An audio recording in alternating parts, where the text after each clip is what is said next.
Happy Wednesday, everybody. Billy back here with Worship of the Nerds, here to talk to you today about Insidious The Red Door.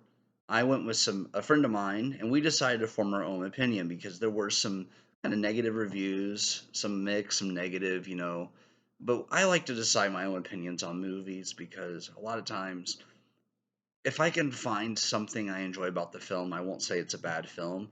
With this film, it was a lot better than I had thought it was because of the negative reviews, but I went in and I'm like, you know what, let's just enjoy it.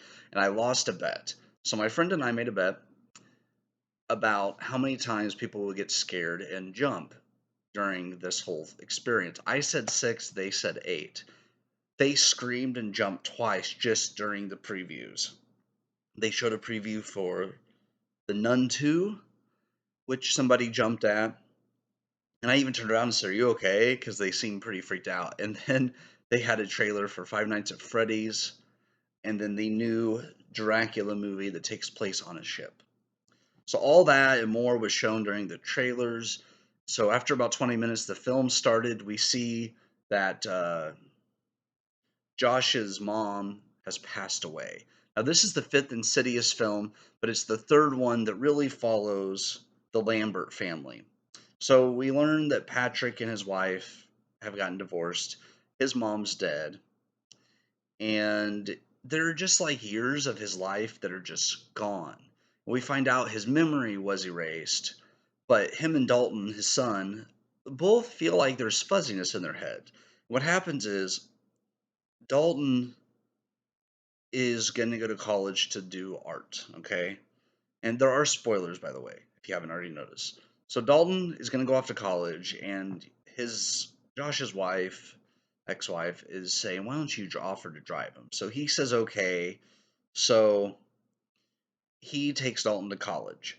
So Dalton gets to college. Him and his dad have an argument as soon as they get there, pretty much, and he leaves. And he's staying with at least for the first night, they're at a liberal arts school, and he's actually staying with a woman.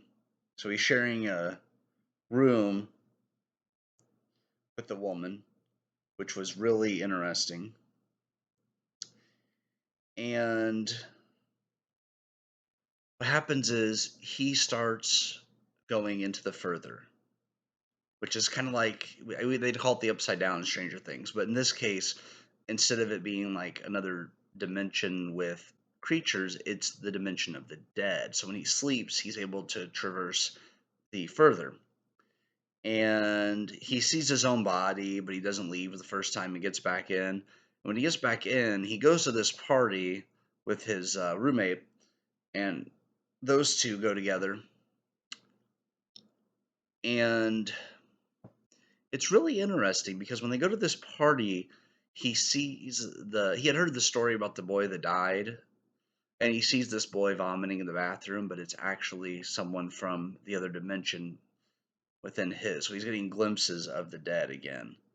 Um, so that part of it was really interesting. I liked what they did with the film, and honestly, they went to that party together, and there ends up being a fight because the guy that lives at this place says that the girl would look attractive after they had alcohol, which she responds by kicking him in the you know what. So that was really interesting. I'm looking up something here. Sorry, guys. I'm trying to get some information about one of the characters. Um, it's Dalton's friend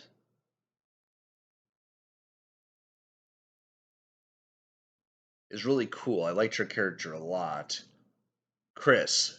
So Chris, they thought it was a guy, but ended up being a woman, and so they're rooming together for a bit, and she makes some funny jokes and stuff, and they connect, and that was really cool. But she is trying to help him figure out exactly what happened, but she gets scared because things start happening when she is helping him. And at one point, Dalton gets possessed, and he has a picture of his dad with a hammer, and he's scared to death of his dad, but he doesn't know what happened. And his dad tries to explain, that was me when I was possessed, because at one point you have the son is at school, the father's at home and goes and visits his ex-wife and finds out exactly what happened, that he tried to kill all of them, that he was possessed and he didn't realize it. So really trying to wipe the memories didn't do any good. And so that part of it was really interesting, that you try to help somebody but can actually be negative by helping. If he would have maybe had therapy and like got help through it, it might have worked better. But then when Dalton gets to school, he gets very scared because they tell the teacher, or the professor tells Dalton and everybody in the class to dig into their darkest, memories. And if you're a Lambert, not the best decision. So I think we've learned that the Lamberts have a very dark history and that they should not embrace their darkest thoughts because they've been through some stuff. And this film kept me on the edge of my seat just because in these films they're designed to have jump scares, but you don't know when. They do that whole thing like how Scream 5 did, where they do these jump scares, the fake ones, where they play this music, they turn the corner, nothing there. Then all of a sudden there's someone behind them. Stuff like that, where they do the fake out jump scare first, then the actual jump scare later to catch you off guard. There was one part where they had a jump scare and I didn't even like jump, and my friend that was with me and the people behind me jumped out of their chairs or like screamed, and I just kind of looked at them and smiled like, what? What happened? You guys got scared? Huh? But it was really cool, and I got a free poster from it, so that was fun. And I was one of the only people too. Like, do you want this poster? I'm like, heck yeah, give me this poster, man. But it was kind of like a longer poster, but kind of narrow. But it was cool. Um, so the story works for me. They want to find out exactly what is trying to possess him, and when he does get possessed, the son, then he tries to attack his friend, and the dad has to go in and rescue him from home, and then he finds his dad. It's really cool how they did it. And then the ending was really neat too, because at one point in the movie he sees his mom, kind of, we didn't see her but she's in the background kind of, and then another point he's attacked by, goes, this is the dad, and then he sees Elise, and it was really good to see her back. It's not an Insidious movie without Lin Shaye, right? So we see her and she talks to him, and then later she just disappears when he looks out the mirror. And I don't know if I think he puts together that she's dead. Um, but she's talking to him about his mom being gone and everything, and how he'll get to see her one day whenever it's time. But I think she forgives him for killing her because he was possessed by that woman that was just crazy as hell. Um, but I will say this, guys, the way they ended it, there is an after credit scene, so if you do watch it, I won't spoil it. Stay and watch it. It's, you kind of have to do some thinking about it. It's not one of those like, boom, there it is, and you got it. You kind of have to think about it. I even had to look it up to figure out exactly what they were doing, and the interpretation of it was different based on who you talk to. So if they want to, they're doing another spinoff. If they were not to do another Insidious film, I'm okay with that. If they want to do more, I'm okay with that too. It's one of those things to where they wrapped it up pretty nicely. So if they want to end it, as far as like with the Lambert family or just overall, I'm cool with it. But if they want to do more, I'm willing to see more, because we're not seeing these like once a year like some film series where they just keep putting out more and more and more films. There's gaps in between the films, so I kind of like that aspect of it. But this was really well done. There were jump scares, there was some character growth. The family learned how to like work together better and forgive Josh, because there's a part of them that's still scared of him, I believe. So that was a plot point that they focused on during this film. Go and form your own opinion. Don't listen to me saying that it's the best thing ever. I'd say it was good. If I had to give it a rating, I would say I don't know. I kind of like, sometimes I go out of 5, sometimes I go out of 10, but I look at different aspects. I would say this was a 7 out of 10, a 7 or 8 out of 10. It's not like a best movie ever, must check this out immediately, but it wasn't bad. It was above average, but below Nirvana, basically. So I would say a 7 out of 10, 7 to 8, depending on who you are. Watchable, fun, not a movie I would watch over and over, but I do want to buy it when it comes out and give it another watch and watch all 5 of them, like different days, and just check out one a day or something like that. But I would say that, yeah, you guys need to check this out.